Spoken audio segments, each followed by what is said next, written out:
AYDF stands for Africa Young Diplomatic Forum, CIC, and they brought the initiative of young youth development to Lagos State University to impact young emerging leaders to become future diplomats. And that's why we are here to groom us in diplomatic simulation as one of the key modus operandi of diplomacy.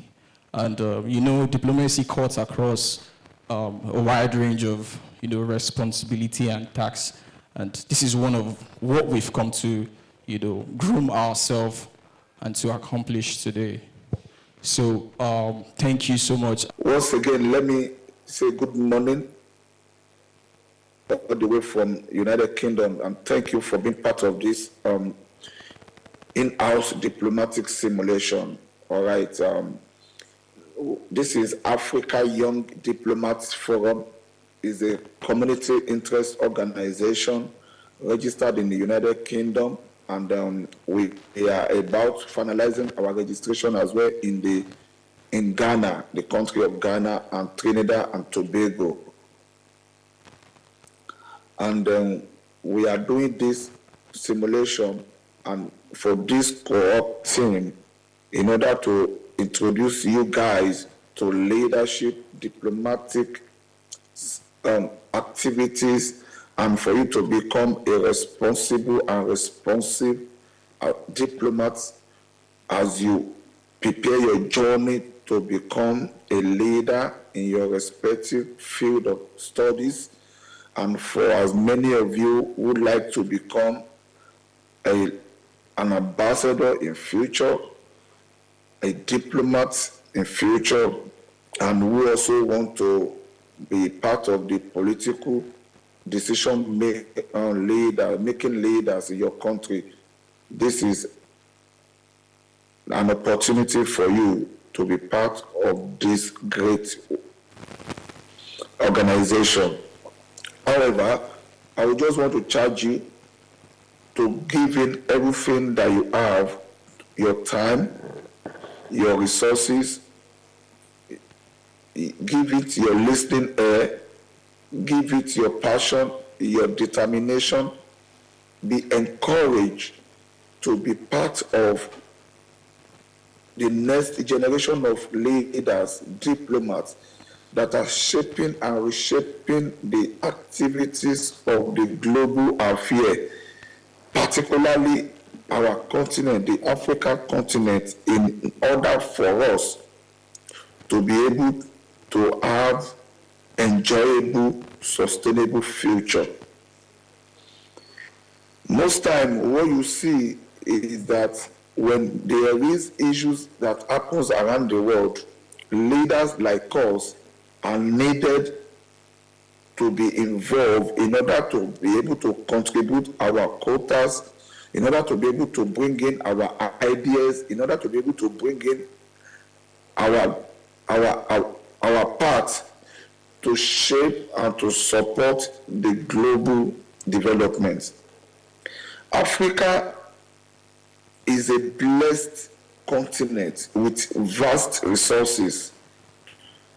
I know that we are not there now at this time, but I can tell you that what we are doing today is an advancement towards we being part of what is happening in our continent.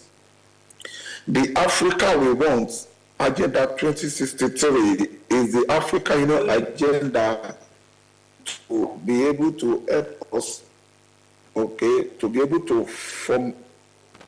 contribute our quotes, our idea, our resources, and our skills into shaping the future of Africa.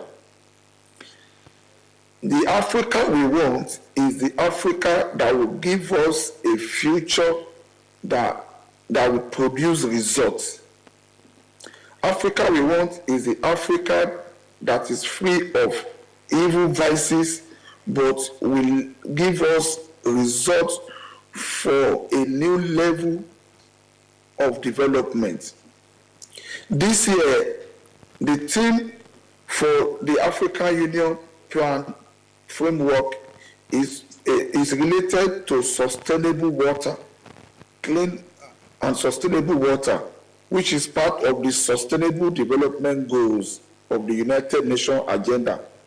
So I just want to encourage you to know that what you are doing here this morning, okay, what you are doing here this morning is part of the process to contribute your own quota into the future that you want for yourself and for the generation that are coming behind you. So therefore, I want to encourage you to put on your shoe, your diplomatic dress. I want to encourage you to put on your ideas to be able to contribute into the development of the African and the global international community. And where you are at this time is the first step that you need to take to be able to get there tomorrow. So, like I said, it's an informal speech because I don't want to take your time, but I want to encourage you. I want to motivate you. I want to pitch you development in order for you to be able to take your position at the international system. Then I leave you with this short statement that we've been using for many years, right from when we are child ambassador under UNICEF. And it says, together we achieve, together we aspire, together we can make great things happen. We can do it together. We can learn, we can unlearn, we can relearn in order to build the Africa that we are looking for. And the Africa that we're looking for is the Africa that we have now, and only make it to become better. I want to use this opportunity to appreciate everyone that have made themselves available, all our fellows that have made themselves available to be part of this in-house diplomatic simulation. You guys are the best. I want to appreciate the organizers, that is the AYDF LASU Cohort team, for this great opportunity to be able to put this together.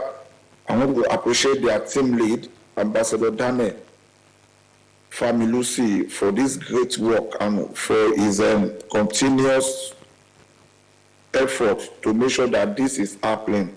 I want to appreciate the head of mission of Nigeria, AYDF Nigeria head of mission, Ambassador Elizabeth, for the supervisory roles she has really been involved in doing to ensure that this is happening.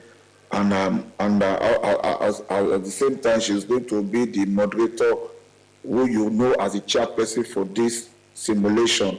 And I go to appreciate the global head of program for AYDF in charge of project and simulation for making time out, Mrs. Olufunke Aderogba.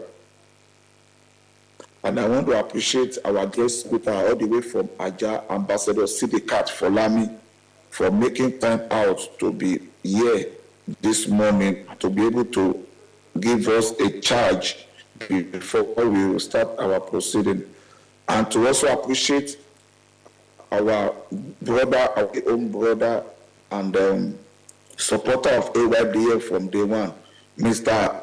Mutiu, for his support this morning, and everyone that have been part of this great opportunity. Thank you very much for being part of this journey. God bless you. And I want to tell you to have a wonderful simulation program. And we will keep to our promise to the fellows that we will do the needful and we will not disappoint you. And at the same time, do not let us down, because we are taking note of everything and we are giving reports appropriately to the body that is also supporting us. Thank you very much for this great opportunity. God bless you and have a wonderful simulation. Thank you. We are going into the simulation proper, and I wish everybody good luck in this process. I hereby hand over to our moderator, HRM Nigeria Ambassador Elizabeth Adigboju. Once the timekeeper raises her tag, it means your time is up. And then also, if you finish your diplomatic stand before your 1 minute is over, you can decide to yield your time to any other delegate here. And then also, I noticed that we've been clapping since we came in. So this is a simulation program. What you do is to tap. If someone says something that is amazing, something that you want to applaud them for, just tap the table, and then that's it. And then also, I want everyone to please help me give Mrs. Olufunke Adirogba a diplomatic applause. Yeah. So the truth is, as I'm sitting here, it's like I'm on a hot seat because my oga is here, right? She trained, she literally trained us, she brought us up in this aspect, and I think the pride of every leader is to see that the people they bring up are doing well and that they can stand at any place. This is my first time moderating a simulation program. It might not be perfect. However, I'm very sure that I have my oga here to say, Elizabeth, Oya, do this, Elizabeth, do that. And I want you to please help me to honor her once again. We love you, ma. Thank you so much, ma. So we'll go on with the roll call. I want to be the countries. So when I call the names, I'll be reading out the names of the countries we have. If you hear the name of your country, what you have to do is, and right, this is a simulation program. Anything you're doing here, we want to see your tag, okay? So if I call, let's say, delegate of, I like Zambia, delegate of Zambia, you raise your tag and then you say present and voting. So you can either say present and voting or present and not voting.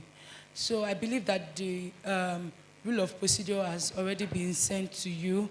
I'm aware that Diplomativo has been having sessions with you guys for every Sunday for a while now. But if there is anyone here that might not understand what it means, so when you say you are present and voting, what you're saying is that you are here, you are present, and then the voting means that when it's time for us to vote the resolution at the end of when all the blocks has come up with their resolution, at that time, you have the right to vote if you say from now that you're present and voting. However, if you think that you don't want to vote, when I call the name of your country, you raise your country tag and either and say present and not voting. So that means that when it's time for us to vote for resolutions, you will body, like you won't vote, you won't have the right to vote, and we are taking note of the countries that are present and voting and present and not voting. So is that clear? Can we move on? I have 60 seconds for your diplomatic stand, to present your diplomatic stand, and then if once it's 60 seconds, the timekeeper is right here. She would raise a tag, and then you should know that you have to stop immediately, no extra time. And then if you finish your diplomatic stand before your 60 minutes is over, you can decide to yield your time to another delegate. So you, at that point, once you finish your diplomatic stand, you wait, and then the timekeeper will tell you how many seconds you have left. So she would say, oh, a delegate of Ethiopia, you have 20 seconds left. Do you want to yield your time to another delegate? Then you can decide to yield it, or you pass it over. Okay? Good morning. Please, does everybody understand their role here? What you're doing as a delegate here? You've been having trainings with Diplomati. Do you understand your role as a delegate in this simulation today? Please, responses. Delegates are not quiet people. Okay, so let me give you a scenario. You are you're in a room full of different people from different countries, just like we have here. You're representing your country, right? And there is an issue that has to be spoken about.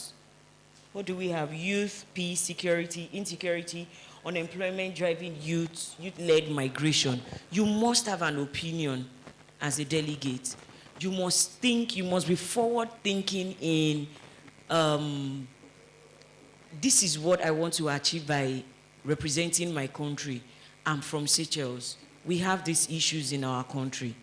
What are the things that I want?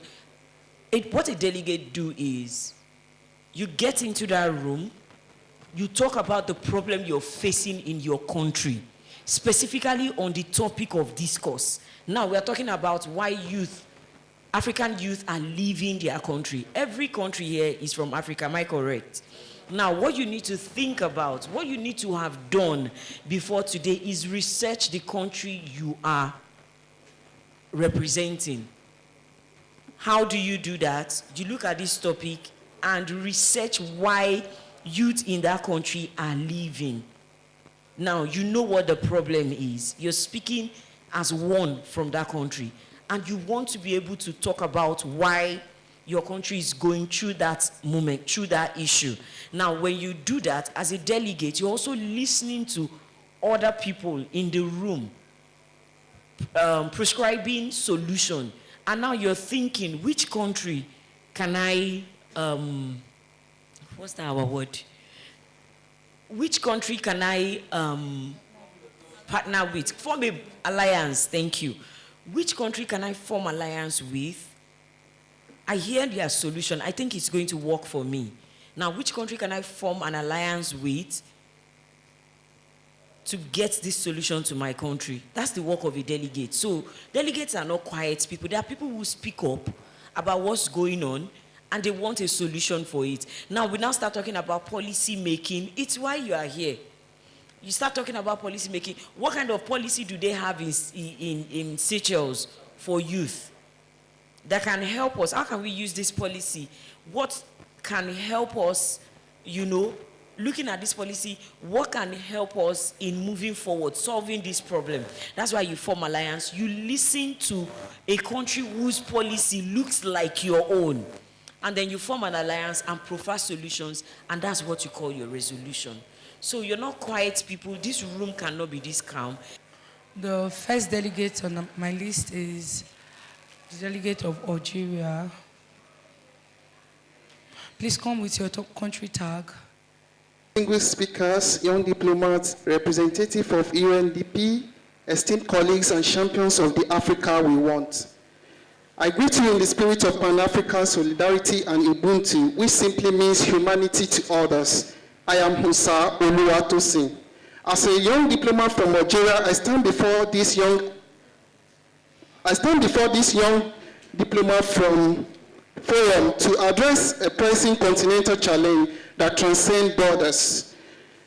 The intertwined crisis of youth unemployment, insecurity, and irregular migration in the Arab Maghreb Union, AMU region in Algeria, with Algeria as a case study. Imagine this, over 400 million aged 15 to 35 should be a demographic dividend, yet in the Arab Maghreb Union, that is the AMU region, most importantly, Algeria experienced high youth unemployment stability and contradicts Agenda 2063. Fellow delegates, are we ready to move from insecurity, unemployment, and migration risk to stability test? Let's begin. Algeria youth peace, security, and integration has been crippled by the followings. Delegate of Algeria, your time is up and you've used 27 seconds extra. Honorable Chair, distinguished delegates, the Republic of Cameroon approaches this discourse with a deep awareness of the interconnected challenges facing our region and the African continent at large. Youth-led migration, in our view, is not merely a phenomenon. It's a reflection of the underlying structural issues, particularly insecurity and unemployment. Cameroon, situated within the Central African sub-region, has experienced firsthand how insecurity disrupts social cohesion, limits access to education, and weakens economic opportunities for our youth. These realities makes clear that stability is not a luxury. Stability is a prerequisite for development. At the same time, Cameroon recognizes that our youth remains our most valuable asset.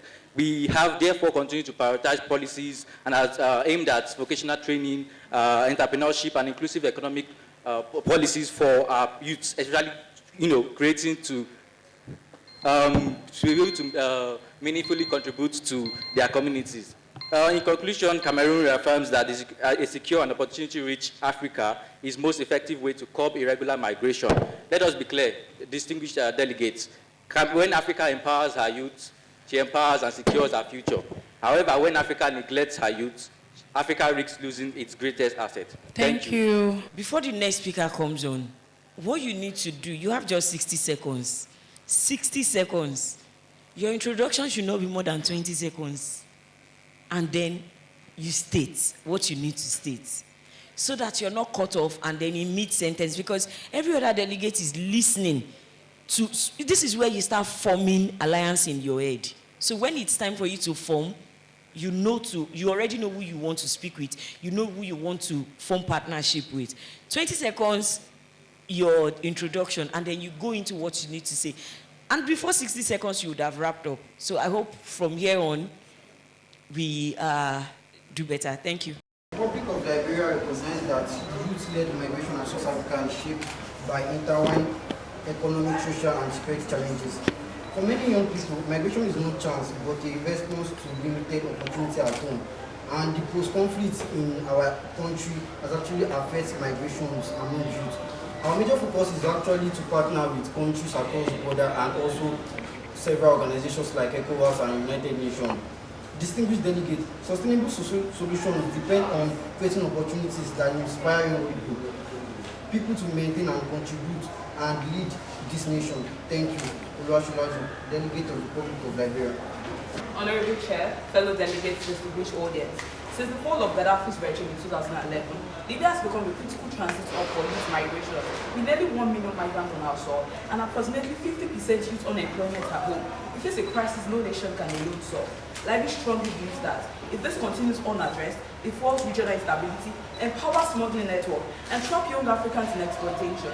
Our greatest concern, unmanaged migration strains our fragile institution and risk Libya being called a fragile permanent buffer zone rather than a sovereign partner.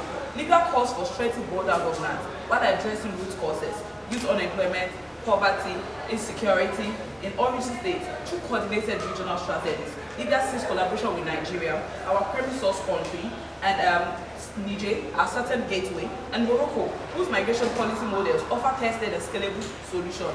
Libya also seeks partner with international partners like UNDP and IOM, whose expertise in development and migration management can support sustainable development. Can Africa truly prosper when its youth are forced to flee? Thank you. Honorable Chair, distinguished delegates.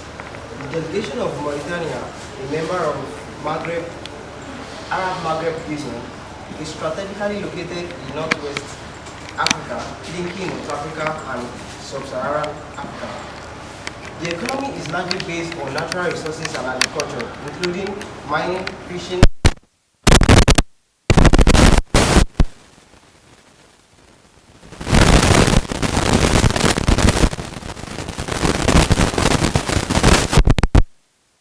result, Mauritania faces significant socio-economic challenges affecting both national and regional stability. Mauritania believes the youth unemployment, insecurity, and migration are deeply interconnected challenges threatening the peace in the region. Due to this economic structure, many young people lack access to meaningful employment opportunities. While Mauritania has a growing number of educated and skilled individuals. Thank you.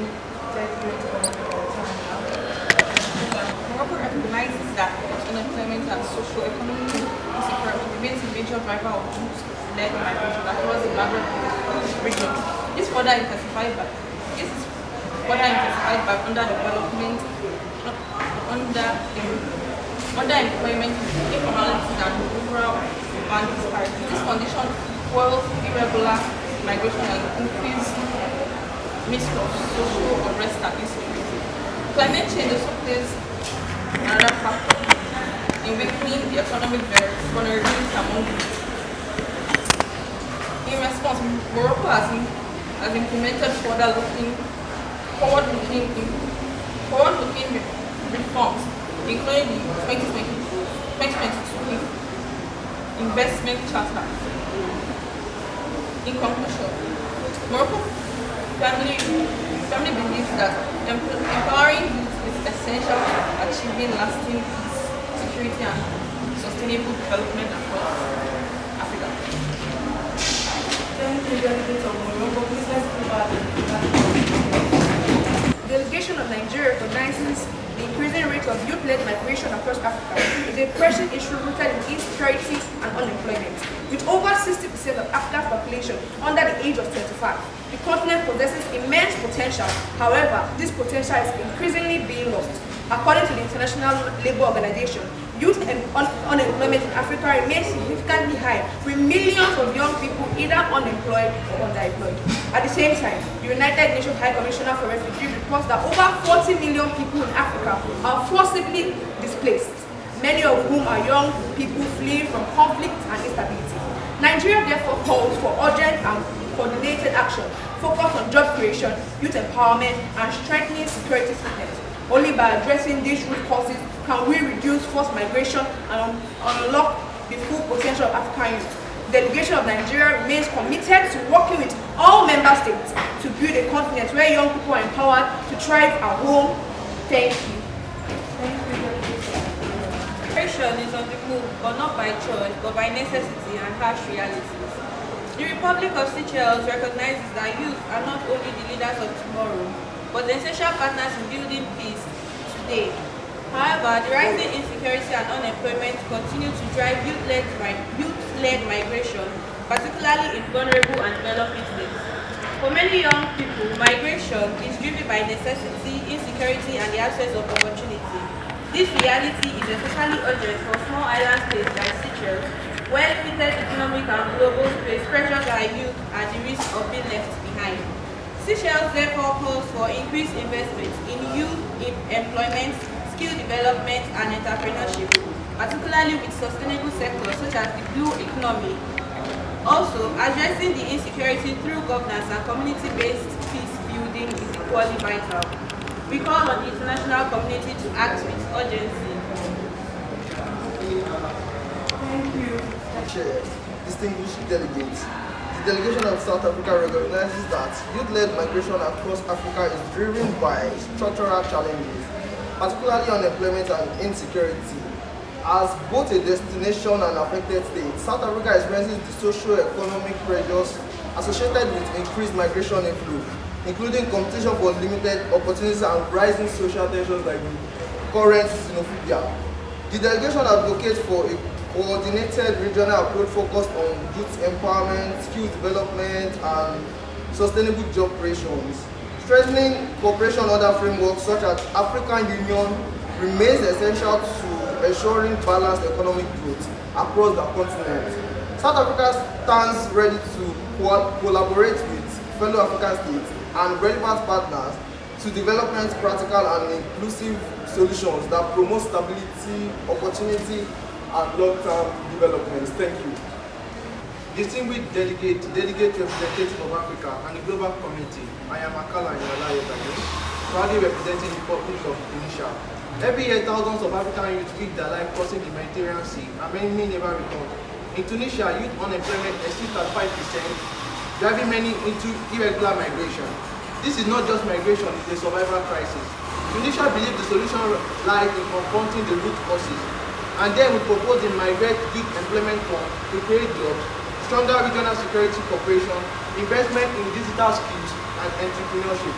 But when opportunity is absent, migration becomes inevitable. Distinguished delegates, Africa youth are not playing, but they are searching for a future, a better future for them and the next generation. Tunisia calls for unity within the Arab-Maghreb Union to transform this challenge into opportunity. I am diplomat Akala Inolaye, and Tunisia stands ready to collaborate.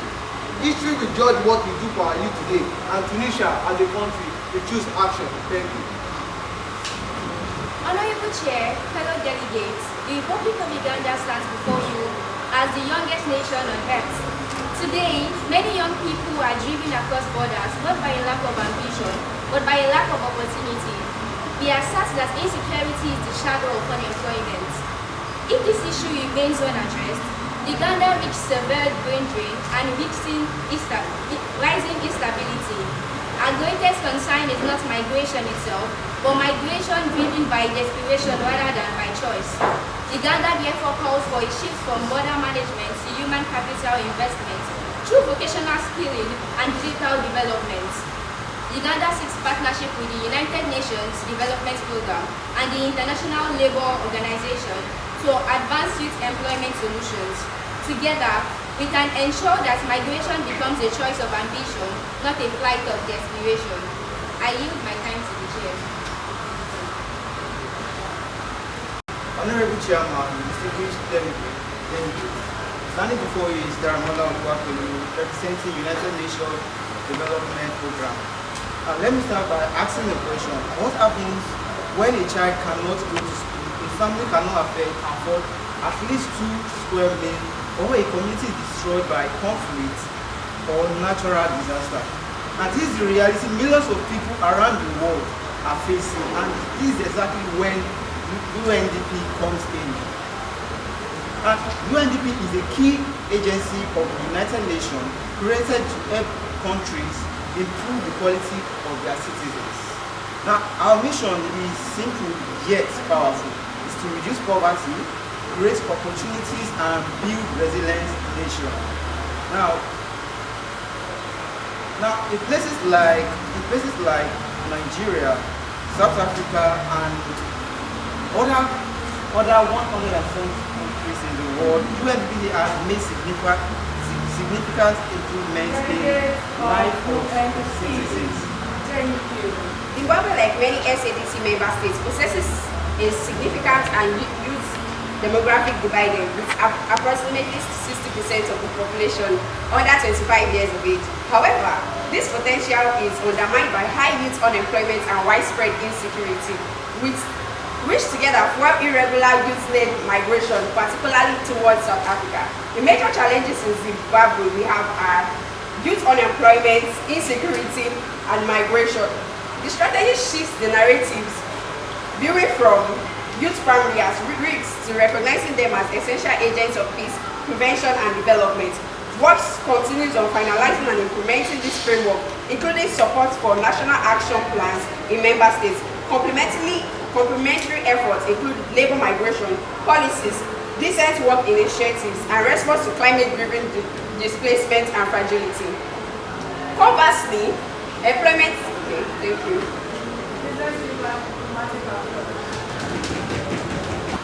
Honorable Chair, distinguished delegates, Cote d'Ivoire recognizes that youth migration in West Africa is driven by youth unemployment and insecurity. Currently, about 3.9% of Ivorian youths around the age of 15 to 24 are unemployed, and regional insecurity continues to affect vulnerable communities, pushing many young people to seek opportunities elsewhere. This trend threatens peace, stability, economic development, both nationally and, according to ECOWAS, Economic Community of West African States. Cote d'Ivoire welcomes collaboration with member states to address youth unemployment, insecurity, and migration. The impacts are clear: loss of skilled talent, strained public services, and increased social tension. To address these challenges, Cote d'Ivoire advocates for coordinated policies that include vocational and technical training to reduce youth unemployment. Thank you. Ready to charge everybody, including myself, because at times leadership is not just about what you bring. It's sometimes about what you can also get. So, my name is Sidikat Falami. That has been spoken about already. Beyond textile, climate, that's just my identity in the last 3 years. But I've been in business for about 18 years. So before textile, there is a lot. So I'm going to drop that. I'm going to drop that textile part today and pick up the leadership aspect. Gladly, I've been in the leadership part, leading organizations in the last 10 years, so I understand what it is for us to be here today. So I'll be speaking around power up to build and lead. That's turning global challenges into opportunities. So my talk is around, I think the entire topic is around youth, peace, and security, where insecurity and unemployment is driving youth-led migration. Well, in the world of today, the most successful diplomats are not just negotiators, not just talking. They are problem solvers, they are system builders, and globally positioned leaders. Okay, there's no slide, there's no problem. I'll take it. I thought you could see what I'm talking about. So, if you look around you, in a country where there are lots of challenges, that is a perfect place where solutions and opportunities lie. A country that is well developed with limited challenges, I can bet you there will be limited opportunities there. I've been to, is there anybody representing Botswana here? Okay. That's one country that I see as a country where there is limited challenges. And I can bet that there are limited opportunities there also. My experience in that country made me realize that at times, challenges are where opportunities dwell. Then I don't want you to compare Nigeria too much with too many countries. Because you see, most of these countries that are beautiful, they have less than 2 million population. They have less than 20 million population, less than 10 million population. These are populations that cannot even compare with some states in Nigeria. And those are the countries that you are looking at that, wow, they are doing fantastic. Maybe we should borrow them, our population of just Lagos State, and we'll see how fantastic they can do with it. So opportunities are not missing. People that are prepared to handle these opportunities are what are missing. I was in a room like 4 years ago, and the host posed the question, and I'm throwing it to you now. How many people want to be a billionaire in this room? Fantastic. But are you ready to be a billionaire tomorrow morning? Not future plan, tomorrow morning. Tomorrow morning, a billionaire. So that means you have your organizations, you have your team, you have systems working for you, money flowing abroad, money flowing everywhere. You have the connections. You can take a meeting from like 10, 20 directors within 24 hours. You can quickly meet with the president of Nigeria, United Nations, everything when they call you. You know that people want to be Mofelo, be Dangote. How do they sing that song? But the thing is, some of these people, they don't even sleep like us. They can't even sleep. You see, the current war that is affecting petroleum, I can bet you the amount of meetings that Dangote has been in since that thing started. I was in a room and they were like, is Dangote's fuel not supposed to be cheap by now? It is. But remember, that refinery was not built on Dangote's money alone. They are investors. And the first thing an investor cares about is to cash out, is ROI. And this is the time that they can get that ROI. And you are telling us that the fuel should be cheap. Cheap for where? The moment a market hits it, that is when the investors can get their money. That is the market peak for them. So that is when those meetings are happening. So you can see that it's not that opportunities are not missing, but the people that are prepared to solve it are the ones missing. And that is why you have to build, not just for now, but for the future. Don't throw away whatever you are doing, but think ahead. So in the world of diplomacy, opportunities don't go to people who are just passionate. They go to people who are prepared, informed, and already contributing to solutions. I remember during COVID, and I've been in the training and development sector like I did in the last 10 years. And what I was telling most of my people that period is that, can you start picking up other skills? Because you see, at the end of the COVID era, opportunities will sprout. But then the thing is, are there people that are ready to capture this opportunity? And that is why you see, in fact, a lot of tech people, bankers, after COVID, their migration was very, very huge because the world was needing them just like the medical practitioners. And that's how it is. So the reality and the problem is that we're talking about today is migration, unemployment, climate pressure. Climate pressure is very big now. And then insecurity.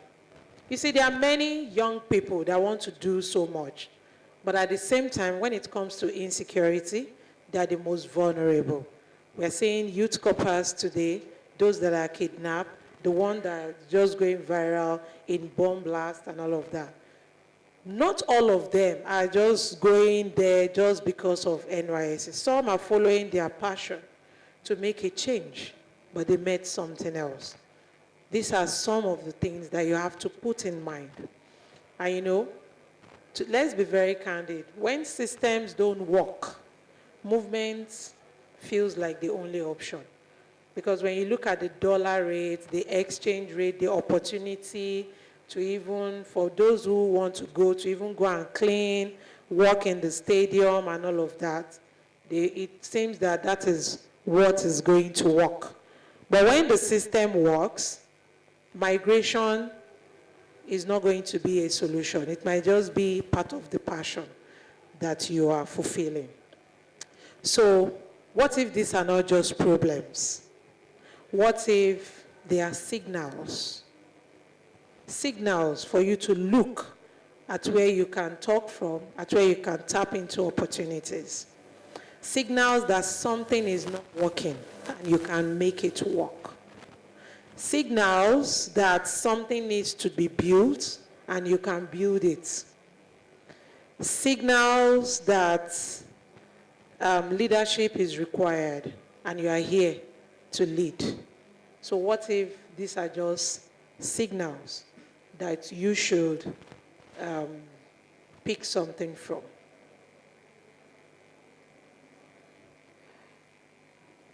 Sorry, I wasn't using my slide before. So migration, like I said, is not a problem. It is a signal. It is telling you there are no strong economic system currently in Nigeria. There are no there are environmental pressures, and there are gaps in governance and policy.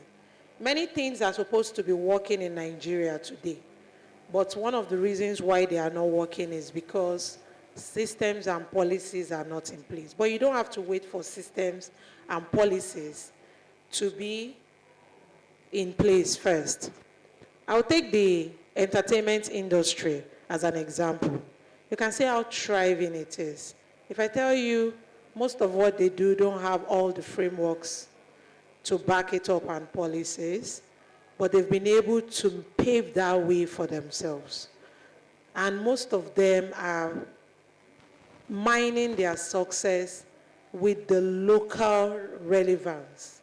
They may be flying abroad and everything, but still their local content, their local relevance is still what is making them what you see.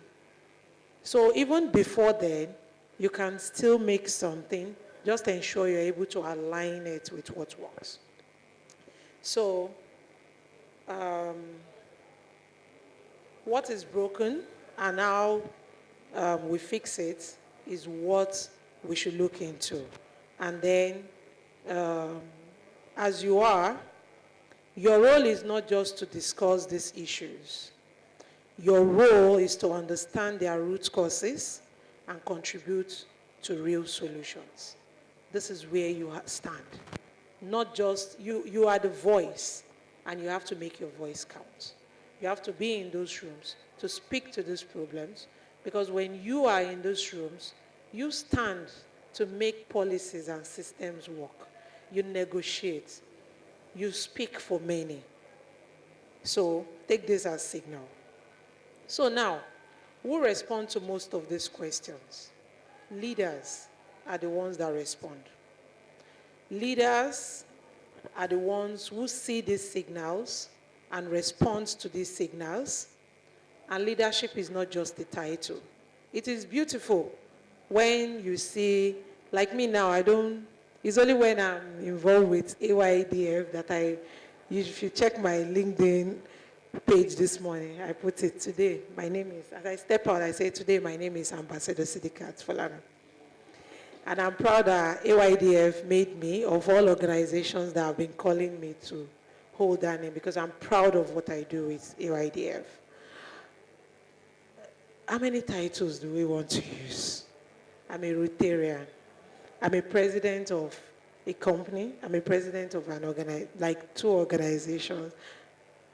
It's not about the title. It's about what you do. Leadership is the ability to see a problem and take responsibility for solving it. That is what makes you relevant in global spaces. Because when they are talking about you, it will not just be, when she was reading, she's in climate, when we get to some other aspects, you hear Sidikat Folami has led women empowerment, trained over 10,000 women, led Lagos Women Run, do this. It's not just about it. If you look at all this reading, it is not reading your title, it is reading the solution that you've been able to bring to life. So it's not just about the title. That is what makes you relevant. That thing. I want you to think. It's in your environment. It's around you. And that is it. You know? This is what it means to be powered up. You now start getting aware. You become aware of your environment. Like I said severally, my foundation is tailoring. At least someone has seen me done the tailoring thing this morning. You understand? But then, right in that industry, I didn't go to a fashion school. Right from the university, I went into a market square. Even that market square gave me idea. And that is the reason why many leaders in our industry are not focusing on the local garment workers, but it was very easy for me to go into their midst, relate with them, sit with them and talk, because it is part of my foundation. sometimes the problem that you will solve is already in what you're doing. It's just that we have to always pay attention, to be aware, to understand, and then take responsibility. You see, this one is not easy, to be very honest, because taking responsibility requires a lot of sacrifices. It requires you depriving yourself of many things. If I ask Lizzie now, I'm sure everybody will be about her title. There are still some things that she still have to deprive her youth of just to hold on to that title. It comes with so much beyond the accolades that people don't know. There are days you stand confused. There are days you are tired. There are days you don't even want to step out of the room. I was in a room where Governor Babajide Sanwo-Olu was speaking one day, and he said, as I am like this, there are some phone calls that I dread so much. He said, when the, I think security, minister or security or something, that once he sees those calls like this, he panics. Because the first thing may be one accident, people fighting, one flood somewhere, you know, the security thing, and all those disasters. So you can see. So you think you are the only one that sees phone calls and you're like, God, should I pick or not? A whole governor is seeing his minister's call and he panics. That is how leadership holds you responsible. Then you have to prepare yourself. I had the privilege to open the training for the Accelerator for Fashion Finest 2 days ago, and I was telling them about something that happened to me in 2021. So I've been leading for some years.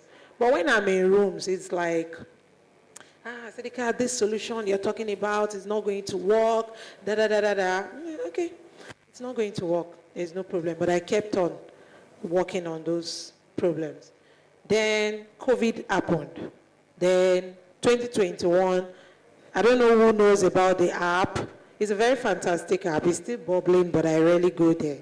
The Clubhouse. So I joined Clubhouse, and I'm always in those rooms, and I speak to those global leaders. And that same thing that I'm telling my local friends is the same thing those people will be looking forward to me. To say, where is the cat? Is she not in the room today? Come up, let's talk about it. We want fresh perspectives. It's a fresh perspective that I speak at home and they said, this is crude. But you know, I didn't jump on those stages because global leaders were listening to me. I went back to prepare. I call on my friend, you'll be meeting him because I'm dragging him into AYDF. I still spoke with him. He was supposed to be here with me today. I said, Laoye Curtis, I can see that in the fashion industry, you are one coach.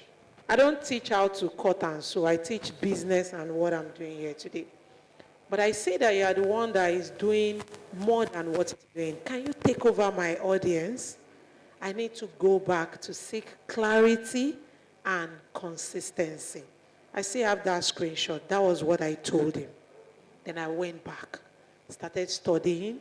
I started studying up to the right language to use, up to the right slogans to use, and the ones to avoid.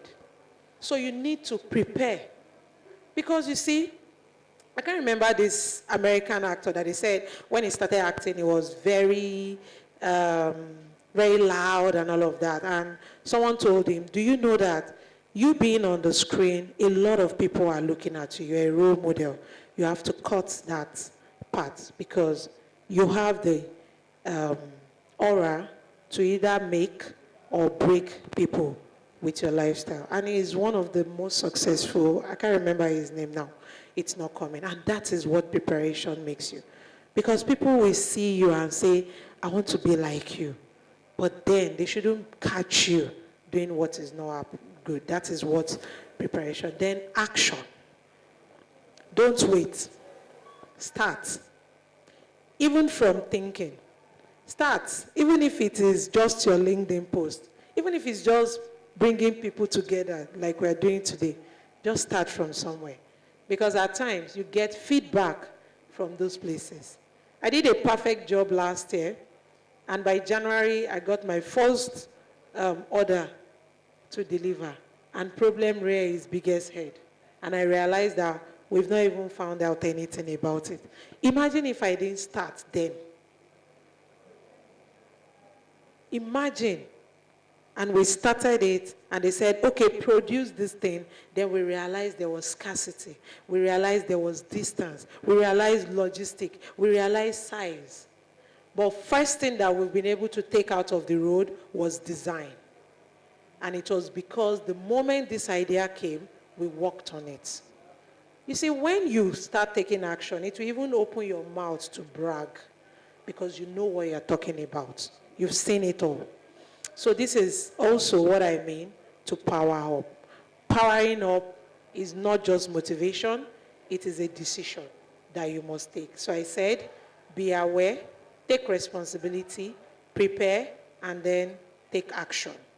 And let me elevate this for you.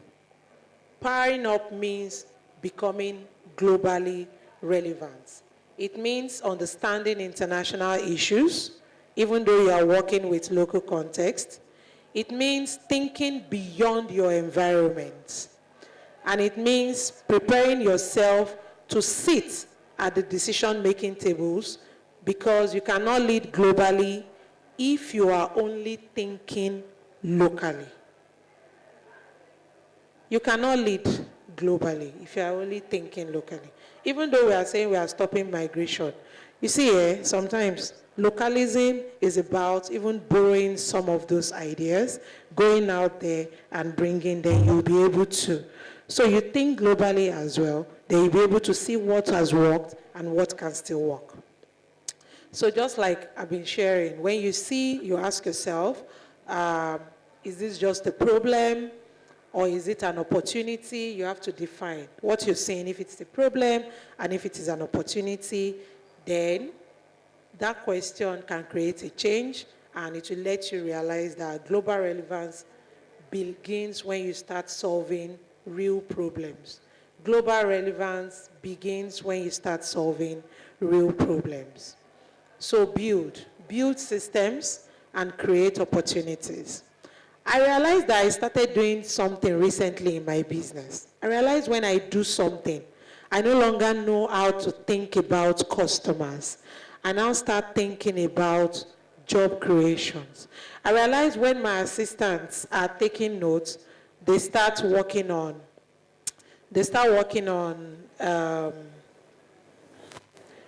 I realize that my team, when they start working on anything, I start telling them, calculate the number of hours, the number of people.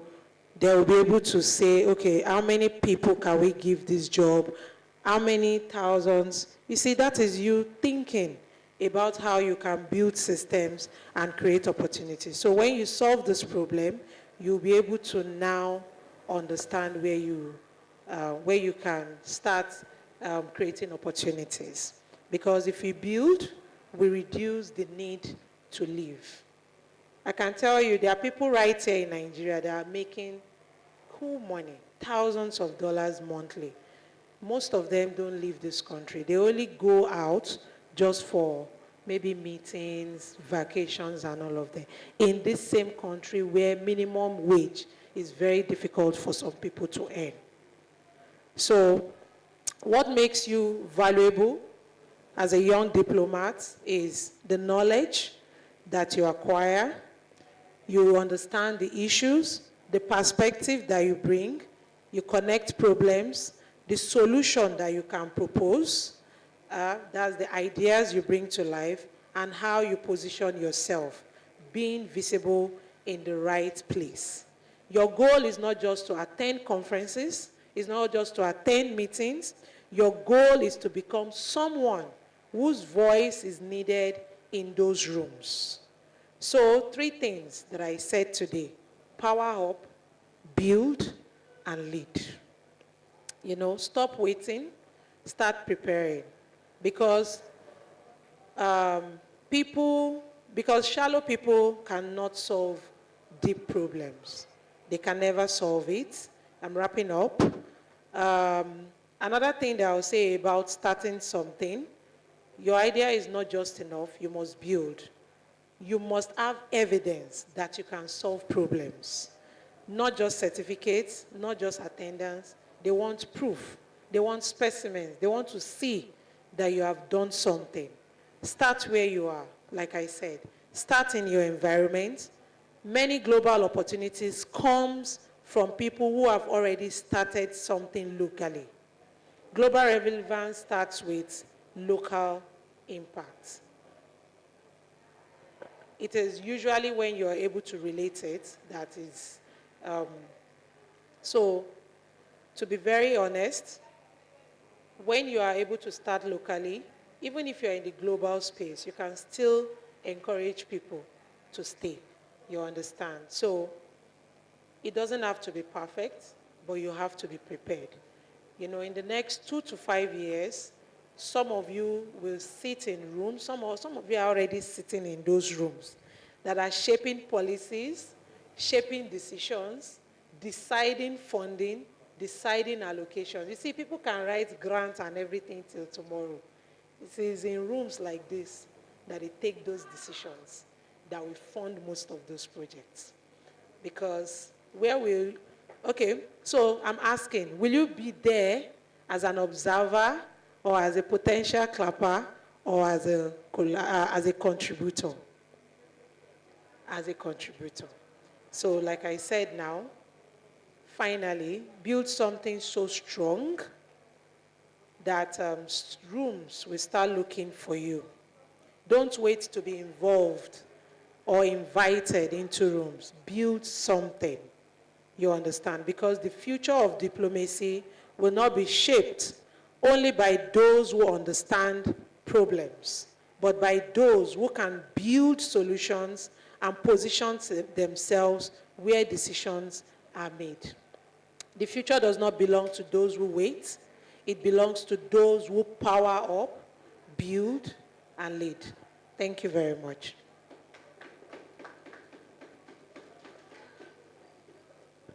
Thank you so much, Ma. Thank you so very much. God bless you for that wonderful and inspiring speech. If there's something I can hold on to is the fact that she said, build something so strong that rooms will start looking for you. You know, you need to walk in line with that man too. And I would also look out to the opportunities that, you know, are around Nigeria and not to go outside the countries, you know, seeking for greener pasture, because much opportunities beyond what we think lies in our country. And that is a great charge up for every of the delegates seated here. And right now, I would like to hand over our award to Ambassador Sidikat. I think him. So I want you to give a diplomatic round of applause for her. To do that, so I'd like Mrs. Funke to hand over the award. A round of applause also. From the African Young Diplomats Forum in partnership with the United World Congress of Diplomatic. This is a platinum achievement and an ambassadorial award presented to you in recognition of your exceptional achievement, outstanding performance, exemplary leadership, acumen, and unwavering resilience in advancing Africa's growth and contribution to global affairs. Thank you so much for the great work that you do.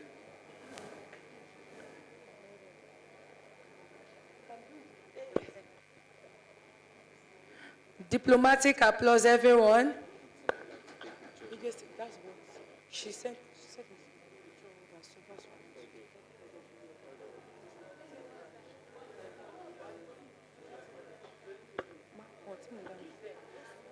Okay. So, delegates, please move the motion for your time. I can't see the country you're representing. Delegate of Nigeria, 10 minutes, okay. Motion, who else is moving the motion? Delegate of Libya. 5 minutes. Who else is moving a motion? Delegate of South Africa. 9 minutes. Any other motion? No, the maximum is 10 minutes actually. Yes. Delegate of Liberia. 1 minute. Thank you. So this session is where you come together, your alliance. Now, the first thing you do is you nominate your head of delegation, you nominate your rapporteur, and then you nominate your spokesperson.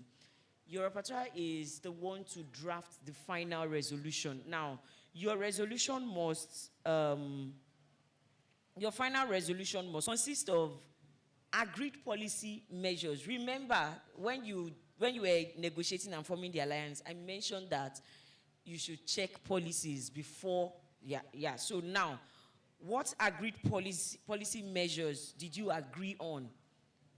You have to agree on that. And then, how do you want to implement it? Implementation strategies. This is what should be in your resolution.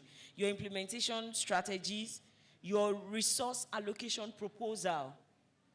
Your resolution must have your resource allocation proposal, and then how do you monitor it? Remember, you're forming an alliance with other countries. How do you want to make sure that Gambia is doing what they are supposed to do and Nigeria is doing what they are supposed to do? So that is what your joint resolution must consist.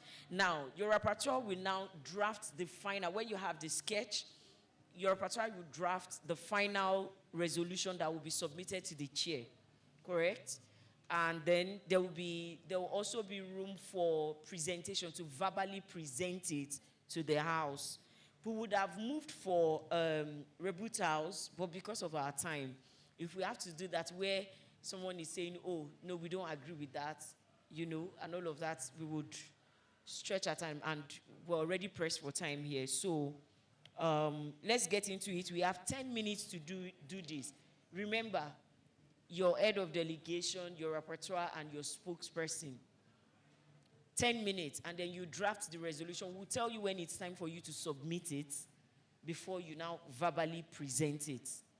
According to the votes, 10 minutes is our time for the joint drafting of the resolution. Please, spokesperson for each block should get ready to come and present. Representative for block. Block, what is this? I'm coming. Block 4. Algeria. Block 3. Please write it boldly. Sorry.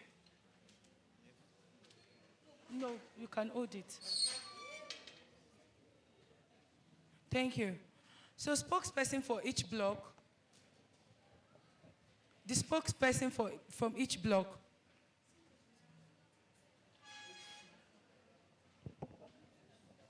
As a spokesperson from Block 1, our resolution goes to us, the committee, noting with deep concern of youth migration flow driven by unemployment and security, recognizing the role of origin states like Nigeria and into transit states like Cameroon, Libya, and South Africa, recalling the impact of migration, which are smuggling, expanding network, and exploitation. Our operative clause goes to us, calls for the establishment of strengthened youth employment initiatives.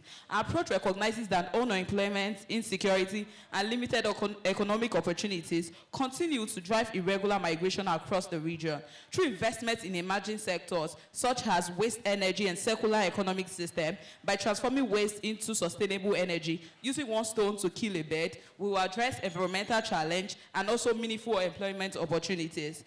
Also, we request support from South Africa through investment, industrial partnership, and technical expertise in job creation sectors. As we all know, South Africa has a stronger industrial base. This resolution emphasizes cooperation rather than competition. It does not assign blame, but instead promotes collective responsibility in addressing the structural factors driving migration. Thank you. Resolution on promoting youth employment and economic growth in member states. AYDF General Assembly, and then the topic of our resolution, the title of our resolution is the Call for Youth Employment Acceleration Program, YEAP. Block 2, and our signatories are Cote d'Ivoire, Liberia, Republic of Uganda, and Seychelles. The General Assembly, affirming the importance of youth employment as a fundamental driver for peace, stability, and social cohesion in member states, deeply disturbed by the rising rate of youth-led migration resulting from insecurity and lack of access to sustainable employment opportunities, recognizing that structured partnerships between governments and private sector actors and civil society can enhance economic empowerment and reduce vulnerability among our member states, we are emphasizing the need to equip young people with market-aligned skills to ensure productive engagement and long-term career growth. So with our resolution, we'll be utilizing the vast force of youths in our countries, Uganda, Liberia, Seychelles, and Cote d'Ivoire, have one thing in common: vast youths that are unemployed. So we have the workforce, and then with this program coming into place, we are going to be able to put this large workforce to use, giving them production capabilities and making use of our natural resources and Pearl points to work together on this resolution.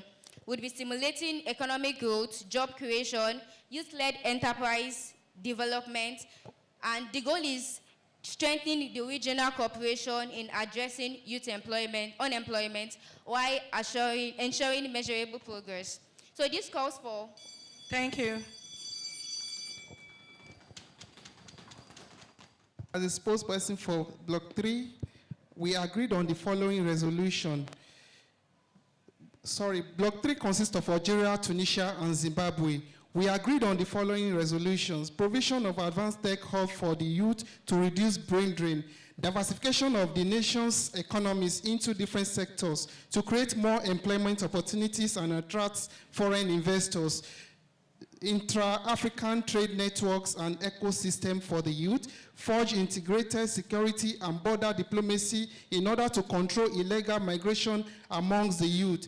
And then we agreed to partner with African Development Bank, World Bank, International Monetary Fund for adequate and efficient funding of youth developmental programs.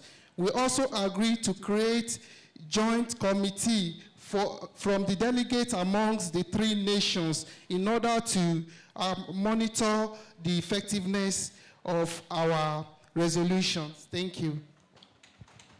Thank you, Block 3. So, Block 4, your 2 minutes time starts now.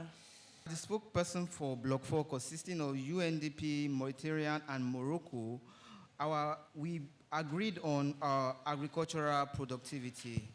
So to achieve this, we plan on providing conducive assessment for agricultural challenges, like providing solutions to soil management, improvement of soil quality, water scarcity, and on.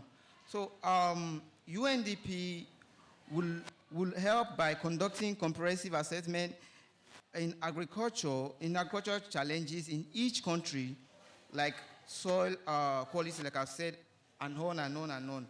Morocco has solar energy and can build solar infrastructure that will help Mauritania improving the empowerment of the youth, which will also benefit Morocco in the sense that Morocco has the better hand in agriculture. So if Mauritania can provide more of solar power to Morocco, Morocco will be more productive, and in return, food will be imported to Mauritania. Thank you. We have all 4 resolutions. So the next thing we'll be doing is to vote our resolution. We'll vote for the best resolution. Are you ready? Are you all ready, please? Okay, thank you. For Block 1, there are title of the resolution is Operation Stable Future, Head of Delegation, South Africa. South Africa? Okay. So do you agree, sponsors of these are Cameroon, Libya, South Africa, and Nigeria.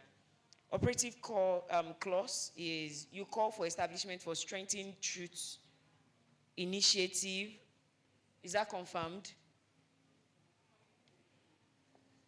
Your operative clause calls for establishment for strengthening youth employment initiative. That's correct. And your approach is that you recognize that unemployment, insecurity, and limited economic opportunities continue to drive irregular migration across region. Okay. So what is your proposed solution? Through investment in emerging sectors such waste to energy and, secular earning system by transmitting waste into sustainable energy. Okay. Also is to encourage collaboration between Libya, SA, Nigeria, and Cameroon to support exchange of technical expertise, collective responsibility in addressing. This is not, I'll leave that for voting. You also request support from South Africa through investment, individual partnership, and technical expertise in job creation sectors. Correct?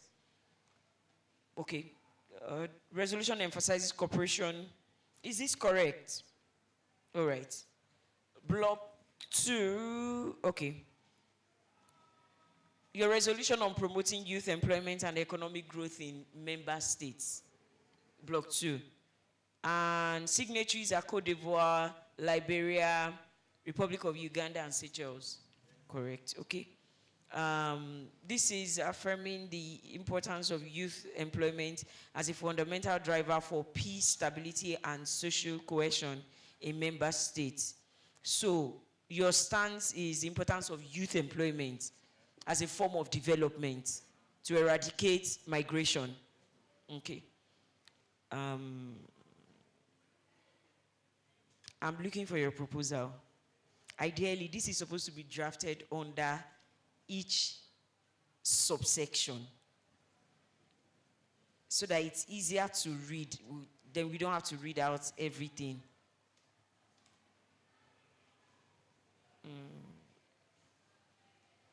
Tourism and information and it stimulate economic. Apologies, I'm looking for what you private sector and civil society can enhance. How? Okay. Affirming the importance and social cohesion in member states deeply distributed by the rising rate of youth. What is each country bringing to the table? Is it noted here? That's the essence of the resolution. Is it noted here? That's the essence of the resolution. It's in your PDF. Can I move a motion for them to write? Does the House agree? You object to it? Anyone in favor of the objection? In favor of the rebuttal? Raise your card with your full chest. So let me explain to you. Block 2 did not write their resolution. They only, on the surface, they only just wrote, yeah. But they didn't write what should be done. Now, I'm asking to move the motion that they're allowed to write it and then resubmit. And then, so if you are in favor of that, no, you can't just talk. You raise your card and you speak out loudly. You're in favor of them writing. Are you in favor of them writing it? No, for block 2. Are you in favor? Are you voting that we allow them to write? If you're voting that we allow them to write, if it's a positive answer, please let's see your card.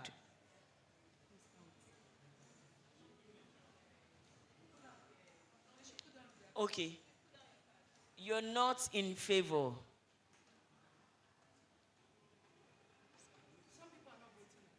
No, you have to vote because at the beginning you said you were going to be voting. In favor of a positive answer.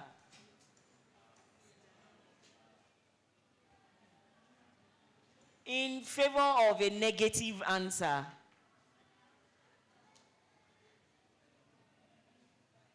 Majority carries the vote. What's our answer? Okay, so please approach the bench, approach the plenary and get you have 1 minute. Now, block 3 is the policies and joint resolution. Algeria, signatories are Algeria, Tunisia, and Zimbabwe. Provision of advanced tech ops for the youth to reduce brain drain. Diversification of the nation's economy into different sectors to create more employment opportunities and attract foreign investors. Intra-African trade network. Forge integrated security and border diplomacy in order to control illegal migration among the youth.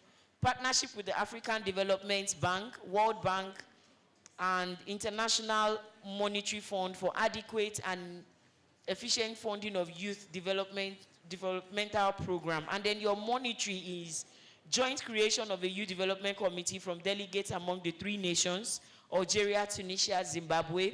Free mobility of labor and workforce, diaspora engagement among these nations. Spokesperson for Block 3, is this your resolution?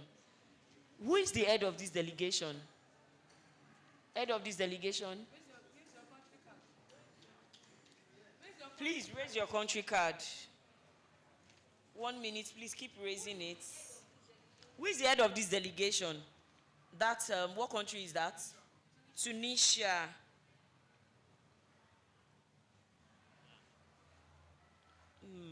Okay. Thank you very much. Thank you. And then block 4, UNDP, Mauritania, and Morocco. You're leaning towards agricultural productivity. Spokesperson for block 4. Please make sure you're not pressing phones and you are very present here. Thank you. Yes, they should approach the... Yes. All right, Mauritania, agricultural productivity. Mauritania can help in providing food for Morocco when we have drought and vice versa, creating an alliance creating an alliance. Morocco has solar energy and can build solar infrastructure complexes in Mauritania to improve employment of youth through building. UNDP would help conduct comprehensive assessment agricultural challenges in each country like soil quality, water scarcity, and access to the market. Policy is conduct assessment for agricultural challenges like soil assessment for social quality, for soil quality, water scarcity. The goal is to help local farmers gain practical skills that increase productivity and resilience in agriculture. Spokesperson, is this your resolution? Thank you.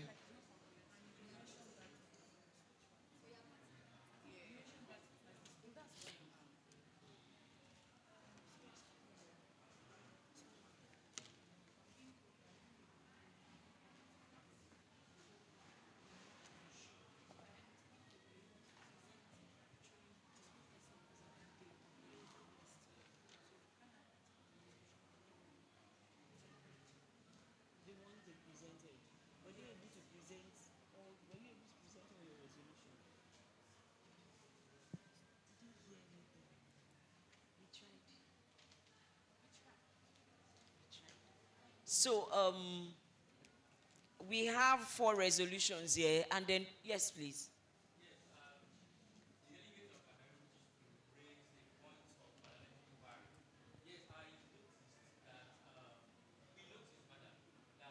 Just while we holiday or we're talking about the rules they allow the social security rights from the platform. And then again, the resolution came up and they had to write or amend their resolution. There's no spread balance of. Okay, so they wrote on their computer instead of writing, giving us a hard copy because. Please go on.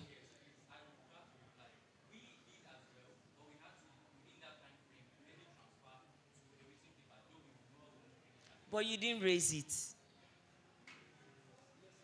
But you did not raise it.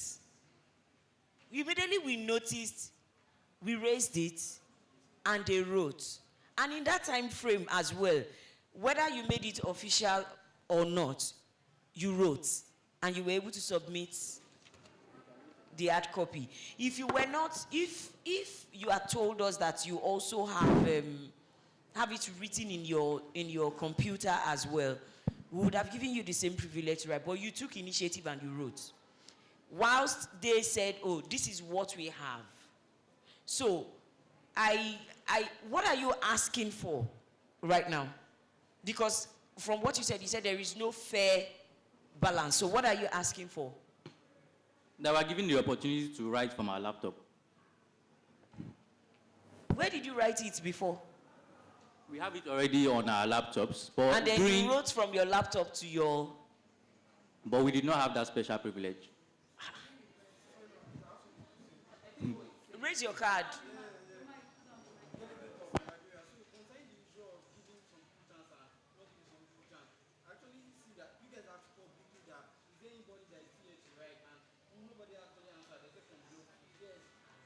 Yes, we asked, and then yes, we asked actually, and then we just said, oh, it's only block 2. Actually, saw a delegate actually influencing some people not to vote for one decision, which I really think is not. And you did not raise it. No, you should have raised it. Immediately you saw that. You said the thing with diplomatic simulations or diplomatic activities is fairness. It's fairness. Everything is in the open. So whatever you don't like, whatever you don't, that's where you have negotiation. You don't have to be aggressive about it. You just raise your card and say, tell us your observation. So it's okay for you to say, delegates of Liberia, I observed that the delegate of Cote d'Ivoire is doing this, and then we investigate it, and then we do the necessary sanctions. Okay, ma, thank you very much. So yes, delegates of Cameroon, attention please. Yes, when you mentioned earlier that it was a specific privilege that was given to Block 2, I want to correct that notion. It wasn't a privilege. It was raised here in the House and majority voted in favor of.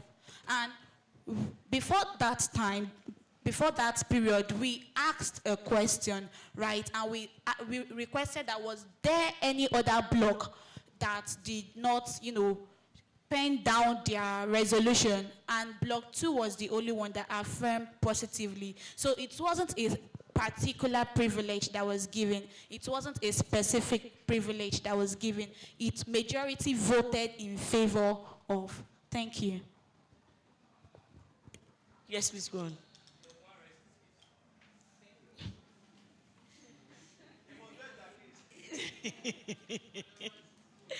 All right, we'll move on quickly. Wow, it's been a day. Thank you so much. Let me put that out there. Thank you so much for staying put. Thank you. It's not easy sitting and all of that.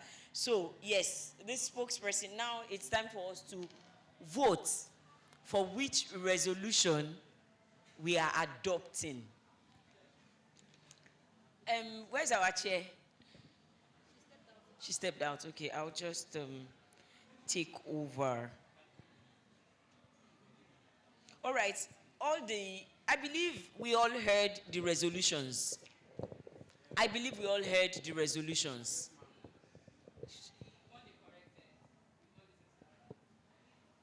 That's true.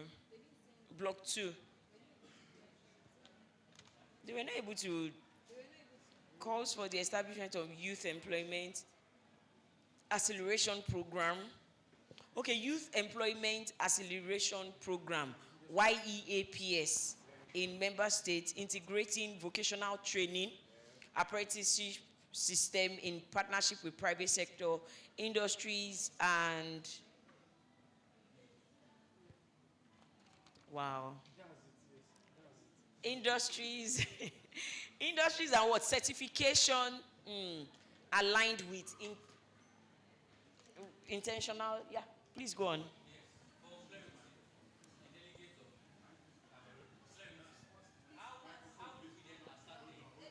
Please pass the mic. Can we leave one microphone at that end? Those delegates, they have a lot to say, and I'm loving it. Thank you very much. You're welcome. Delegates of Cameroon for Block 1. How do we then ascertain on the newly submitted resolution from Block 2? How do we then ascertain that that newly submitted resolution is the same thing the spokesperson of that block said while standing? So, if you listened carefully, I did. This just goes to show that you weren't very present. They did not finish. What I just read now, they did not finish writing it. And their spokesperson, time was up before she could get to this. So I moved the motion, and majority voted for them to go and write it. And then they brought it back. Please, 1 minute. And then they brought it back. So she did not speak about it because of time constraints, which was why, and yeah, that wasn't even why we said they should go and write it, was because after reading the resolution, now just to be sure that this is from the spokesperson, this is correct, I realized that there was no resolution, actually. It was just introduction at first. That was when I moved the motion and majority voted. So please go on. Okay, so I just wanted to clarify, was it just Block 2 that don't have like a proposed resolution? Other blocks have it in their It's just work? Block 2. Okay, thank you. Other blocks have proposed resolution here. Which was why I read it out. So this is why we say when you are in a room like this, it's easy for you to make mistakes. It's easy for you to assume if you're not present. When you get into rooms like this, where you have other people, your attention cannot be shifted because there might be something you need to rebuke immediately. There might be something you need to pick that will work for you when you are writing your own policy. There might be something that is useful for you. There might be something that is tainting the image of the country you represent. So if you are not 100% present, what do we say in Nigeria parlance? They go just, what's that word? They go use your rubber. Yeah. Which is almost what's happening now. If they were thankful for the secretary and the rapporteur that was able to bring it up that it wasn't a privilege. It was voted for. Any other? No, don't hide under her. You raise your card and speak. Please give him a microphone. This one is not working. Okay. Yes. I really think the delegate of Cameroon is actually after us, and it's looking like a threat. He actually started from voting and not voting, and now again he's actually saying about privilege and not privilege. These are the things that go on in diplomatic environment, and it's okay. It's allowed. Okay, no problem. It's antagonism is allowed, but in a very diplomatic way. Delegate of Uganda. Thank you, Chair. So I want to, is this a motion now? I want to raise the motion that the delegate of Cameroon apologize and take back his word to her block, that he mentioned to our block, because that was not based on facts, but on his own assumptions, and then that is not a diplomatic thing to do. So, the Republic of Cameroon, delegates of the Republic of Cameroon representing the Bloc 1, we extend our profound apologies to the sincere apologies, very sincere apologies, to our counterparts in Bloc 2, the republics in Bloc 2. Thank you. The use of the word counterpart. Are they your counterparts? The fellow delegates. Thank you. Everybody around a, yeah. Thank you so much. This is how it goes. If you go on YouTube and you watch all these things, you see a lot of back and forth. Sometimes you wonder how people can keep calm under such intensity. That's the essence of speaking. So everywhere is hot, but diplomatic languages, diplomatic words, the ability to know that, oh, my assertion was based on presumptions, not facts, and the ability to come clean, apologize this is what enables peace in countries. This is what, so imagine you as an ambassador representing Nigeria in another country, and then issues come up between the host country and your country. You are there as a representative not to fight or throw stones or anything. You are there to make sure that everything works out well. No animosity, no aggression. You're there to make sure that both parties come a compromise. And you have to make sure it's a win-win situation for everyone. Thank you very much. So we go to voting of the resolution right now. I would yield to the chair to take over from here. It's not that for this voting, you don't have to, so we say block one, voting for the resolution of block one. Maybe you like what block one is doing, but you're not in block one. It's okay to vote.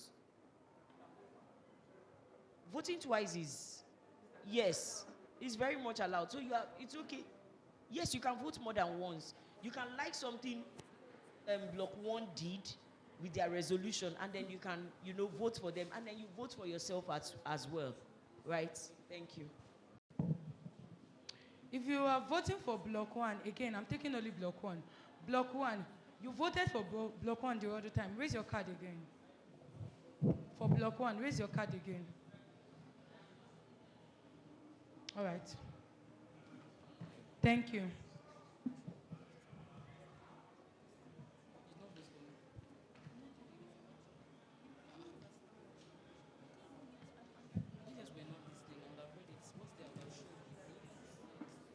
All right.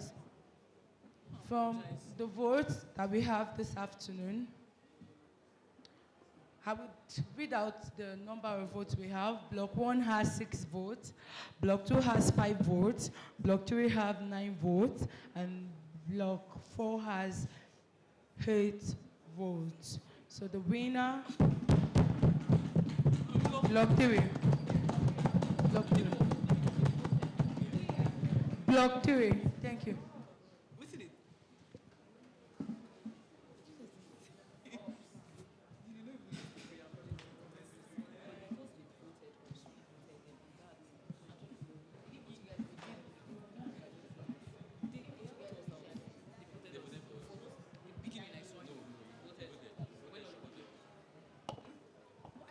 All right.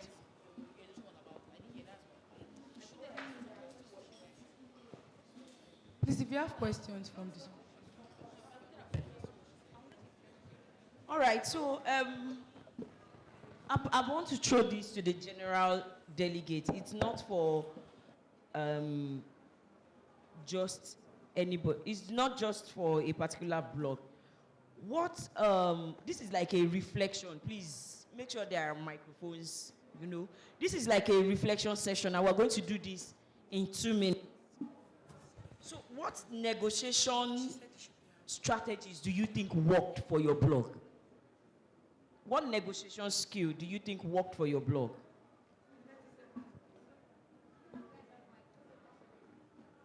What negotiation skill strategy worked? Sorry, ma'am. Delegate of Seychelles here. The negotiation skills that worked for our Just blog. highlight it. They are teamwork and communication. We were able to communicate amongst ourselves about the problems on insecurity and unemployment of the youth we have in our countries. And through teamwork, we're able to come up with the resolutions that we presented. Thank you. Thank you. Nigeria, let's just pass it on. Like, just highlight in one sentence. Okay, we use biggest strength, the country that had the biggest strength, focused on them. Then we use persuasion. Maybe like in the disagreements we had, we use persuasion. That's the things we use. Okay. Go on, go on. Yeah, we recognize that we have shared problems, and we decided to approach it as a block that is facing the same problem. Challenges. And then in the block, we have the giant of Africa, and we have one of the countries having the highest GDP. So we feel we are more than enough to approach and tackle the problem. Thank you. We'll take one more. Yes. Okay, so the first thing we did was state our problems. So each country went around to stating their problems, whether it was insecurity or unemployment. So we knew the view and perspectives were taken when delegating on how we should go or how we should address these problems. Then communication was very effective. We're all able to take turns to give our views on how we think that we can solve these problems and the urge we all have. Okay, Seychelles said they were good at, they had good infrastructures. Uganda talked about better employment opportunities. So we merged our 4 benefits together for... Please give it to this row. I'm going to ask you another. Did somebody refuse something you said, or yeah? No. There was no. It was seamless for Yes. you. Great. Tunisia. One of the things I really encountered among the nations, although the other nation was from southern region, I noticed that we all had the same issue of youth unemployment and youth undervalued potentials. Okay. Yes, Uganda. So, delegates of Uganda, one challenge I faced, like my delegate faced personally in this forming the block, was the time and then thinking spot on. I mean, we have a lot of things to do. We have ideas before we came to this simulation, but then being able to come together to put it together like as fast as possible to reach that desired resolution for everything was the challenge. And then I believe that we tried our best and then we were very better, right? And then even though we could not achieve everything, right, but I know very well that individually, each and every one of us were able to work on something and gain skill that will be used in another simulation. All right. The last question will be, what lessons did you learn about diplomacy? Someone else. UNDP, please. So what I learned is that we can have different challenges, different goals in mind, but what we have to do is come together in an agreement to see in a way whereby we can work together and come up with a solution that will benefit each member of the country. Thank you.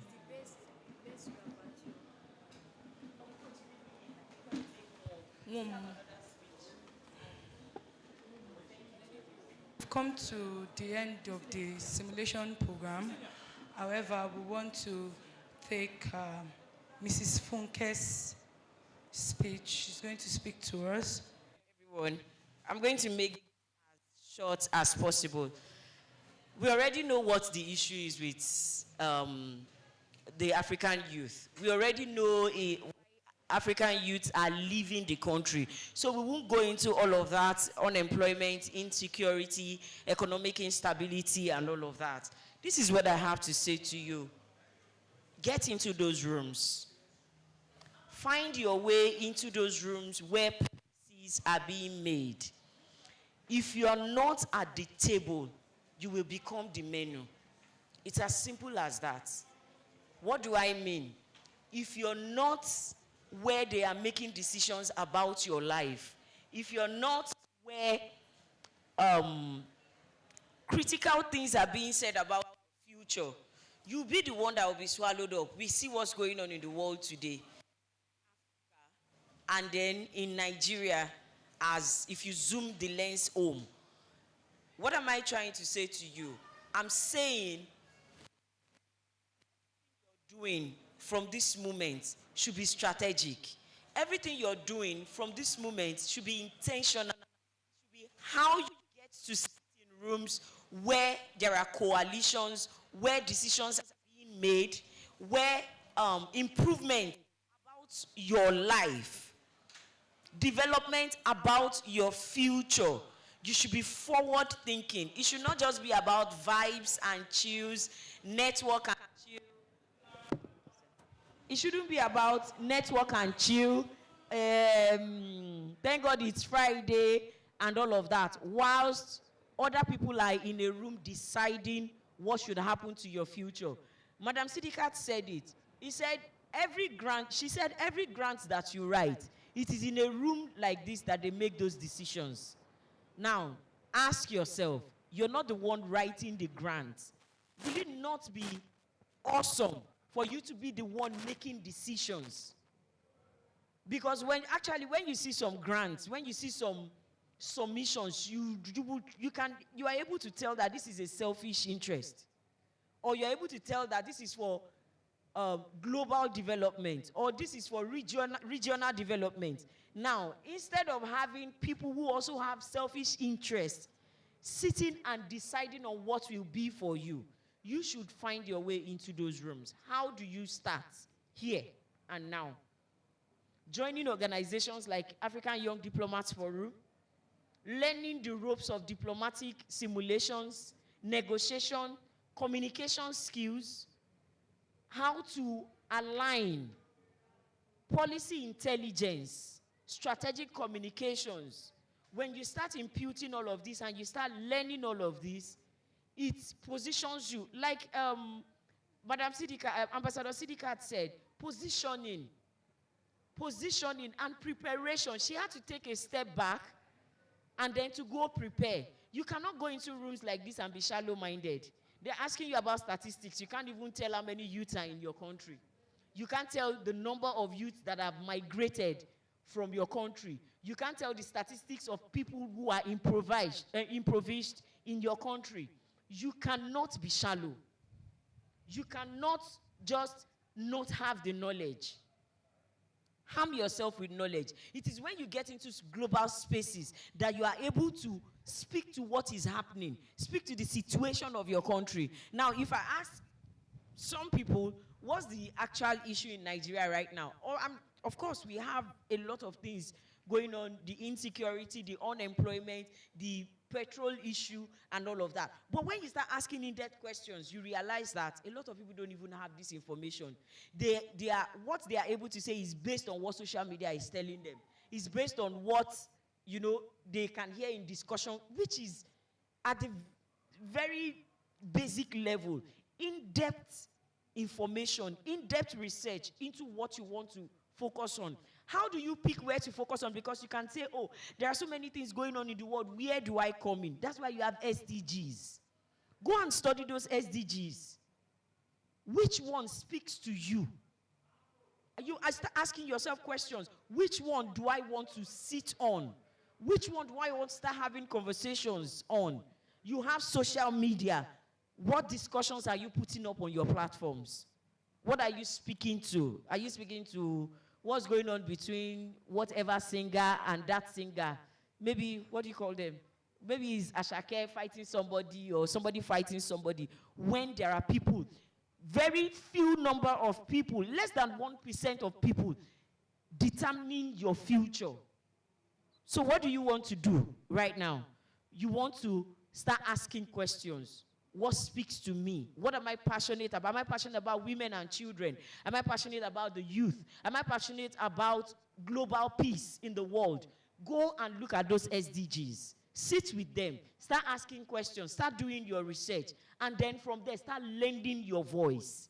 When you are armed with all of this information, you start speaking about them. You use your platforms. You're with your friends, you speak about them. You're on your social media, you speak about them. Now, what does this give you? It gives you visibility. They start calling you into conversations. Oh, we saw that you're passionate about this. Let's talk about this. What do you think can happen? Your counterparts in other countries. I think in, which country is this now? I think it's Zimbabwe, if I'm not mistaken. Either Zimbabwe, One of these African countries, they have students in their parliament. Students are given the opportunity to sit and make policies and pass this into bill and pass this into their constitution. Nigeria may have limited you and might not give you that opportunity, but what are you doing in preparation for when you start meeting these people and you start having conversations with them? What will you say to them? So these are the things you want to think about. These are the things that will help us to mitigate against youth leaving the country. The only, as far as I'm concerned, and I know a majority of people agree with me on this, the highest currency Nigeria has, it is human resource. And at the helm of that is the youth. So what are we going to do? We are no longer the leaders of tomorrow. We are the leaders of today. In your own small community, what are you doing? Another thing is, and this is where I will round up, who are the people in your community? Who are your friends? What do they talk about? Their conversation, is it about growth? Or we talk about, it's okay to talk about ball. It's okay to talk about the things that you like, that gives you entertainment. But what is your core? What are the things that you discuss at your core? If your conversation is not one that will mitigate against the problems and issues that we have in our country or in your immediate environment, then you shouldn't be in that relationship. Then it's time for you to start rethinking your relationship and doing what is right. Thank you very much. I would just say that this morning, sorry that I couldn't give you a life-changing opening speech or opening remark because I was really rushing to get into a meeting, and at the same time I was talking to AYDF head of mission in Ghana because they are also preparing for our Ghana conference, and they called for a meeting, and I was also online with them at the same time. So it's like I was doing like multiple things at the same time, and my head was banging because I couldn't sleep very well. I only had 2.5 hours sleep, and I have to just meet up with some other stuff. So I'm sorry, guys, I couldn't give you guys a life-changing, mouth-watering opening remark. But one thing I want to tell you, I want to assure you that as many of you that have been devoted, committed, dedicated, and passionate about what we are doing for LASU AYDF, this Stream 1 cohort, we will deliver to you guys. We don't want you guys to disappoint us.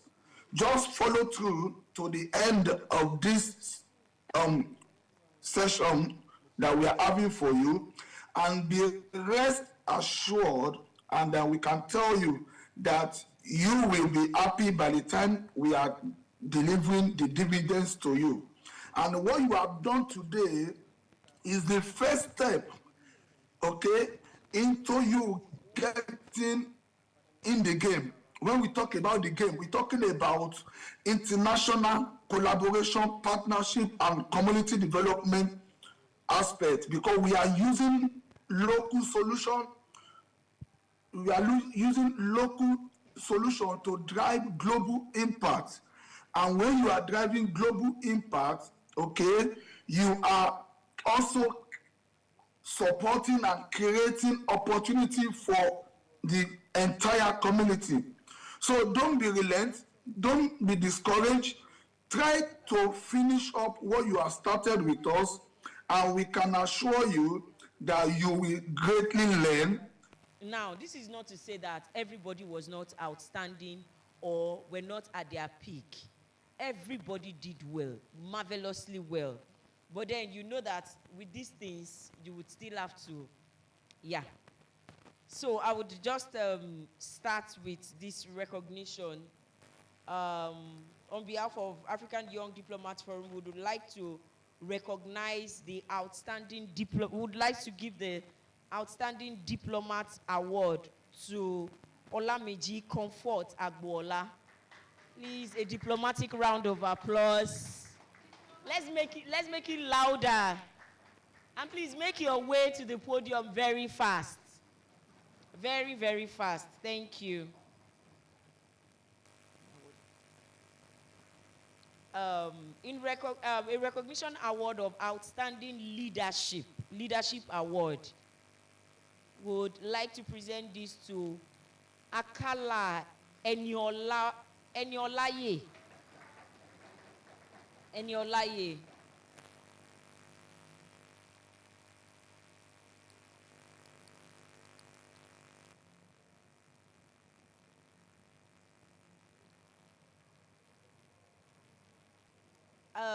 Would like to also recognize the Best Diplomatic Stance Award to Oluwashola Jude.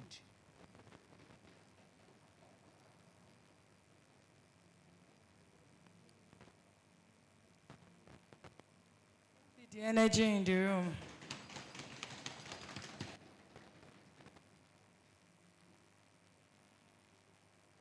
And this next award is for Outstanding Negotiator Award, Philemon John.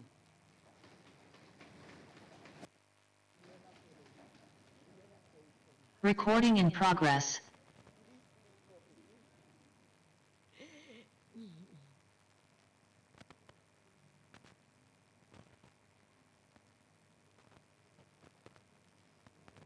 Critical Thinker and Presentation Award goes to Busari Miriam.